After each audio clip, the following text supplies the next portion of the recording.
Baik, kenaikan gaji minimum yang dilaksanakan di Singapura pastinya satu ketetapan yang dibuat berdasarkan kos sara hidup yang sedia tinggi negara itu. Namun kenaikan gaji minimum buat pekerja asing bagi kategori profesional sehingga RM15,000 pastinya menarik minat golongan belia termasuklah dari Malaysia untuk membina kerjaya di sana. Jadi di talian Skype ketika ini kita bersama pensyarah Fakulti Pendidikan UPM yang dalam masa sama menjalankan kajian tentang belia iaitu Profesor Madya Dr. Muhammad Murshid Arshad. Assalamualaikum Doktor. Waalaikumsalam warahmatullahi taala wabarakatuh. Apa khabar? Alhamdulillah. Doktor pun sihat ya. Baik, alhamdulillah, syukur. Okey, Doktor, ini ketetapan yang dibuat Singapura ni ada udang di sebalik batu untuk menarik minat golongan belia profesional Malaysia ataupun macam mana? Terima kasih saya ucapkan kepada Berita Al-Hijrah atas peluang untuk berkongsi tentang keupayaan dan potensi yang boleh diceburi oleh golongan belia. Lihat kepada situasi yang terkini bagaimana kerajaan Singapura menaikkan had gaji minimum ini sebenarnya merupakan satu indikator yang menunjukkan bahawa satu peluang juga sebenarnya kepada rakyat Malaysia terutamanya golongan belia profesional untuk mendapatkan pekerjaan. Tetapi pada masa yang sama juga ia merupakan satu strategi jugalah untuk negara Singapura sebenarnya untuk mengurangkan kebergantungan profesional. Sebenarnya dia mengalakkan lebih ramai lagi rakyat Singapura, profesional Singapura untuk menceburi terutamanya golongan muda profesional untuk menyertai sektor perkhidmatan mereka. Jadi sebagai contoh saudara, kita tengok dalam konteks perancangan 2024 terutama dalam sektor perbuatan sektor berkaitan dengan perburuhan, mereka menjangkakan kadar kebergantungan sebelum ni nisbah 1:7 dan mereka looking forward untuk mendapatkan satu nisbah 5. Jadi secara tak langsung dia merupakan satu usaha langkah mereka untuk mengurangkan kebergantungan kepada tenaga-tenaga profesional dan juga tenaga-tenaga buruh daripada luar negara.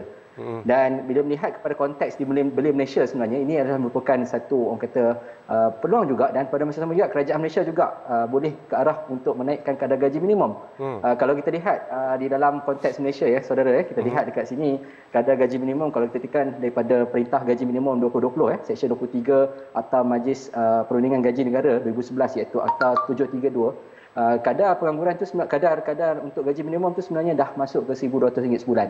Jadi itu untuk kadar gaji biasa. Tetapi bagaimana dengan kadar gaji profesional? Ini juga perlu dilihat dan perlu ada satu penanda aras yang perlu kita tetapkan untuk menarik lebih ramai lagi golongan belia Malaysia supaya dapat bekerja dalam negara dan menyumbang kepakaran tersebut dalam negara. Tapi kalau kita lihat kadar mata wang, Doktor, lebih kurang sama apa yang golongan profesional belia memperolehi gaji di Malaysia. Betul? Ya, semestinya sebab kita lihat kalau kita convert jika lihat dari segi itu memang nampak jumlahnya besar, tetapi dengan jumlah kos sara hidup dan sebagainya dia agak setimpal dengan kehidupan di sana. Walau bagaimanapun kita di Malaysia kita dah boleh mengorak langkah untuk menarik lebih ramai lagi golongan belia terlibat di dalam sektor-sektor profesional, terlibat di dalam sektor-sektor kemahiran yang mahir jadi sebenarnya itu perlu. Dan kajian gaji minimum juga ni sebenarnya satu benda yang diidamkan oleh belia Malaysia sebenarnya, tuan. Bila kita buat kajian kita dapati apa yang sebenarnya belia mahukan. Kita lihat kebanyakan golongan belia sekarang ni nakkan peluang pekerjaan. Selain daripada peluang pekerjaan, mereka inginkan juga gaji yang setimpal, gaji yang sepadan dengan kepakaran dan juga kelayakan akademik mereka sendiri. Jadi kita di Malaysia kita boleh ke arah itu sebab menuju ke negara maju sememangnya perkara ini perlu dilihat. Dan untuk menjadikan sebuah ekonomi ini mampan, kita perlu menarik lebih ramai lagi golongan-golongan profesional dalam negara, terutamanya dalam kalangan belia, untuk berkhidmat di dalam sektor di dalam negara itu sendiri. Secara tak langsung kita boleh mengurangkan kebergantungan dengan daripada tenaga sumber manusia daripada luar negara, terutama buruh-buruh asing. Faktor terlalu memilih pekerjaan masih lagi antara faktor yang menyumbang pada pengangguran untuk golongan belia profesional di Malaysia, Doktor?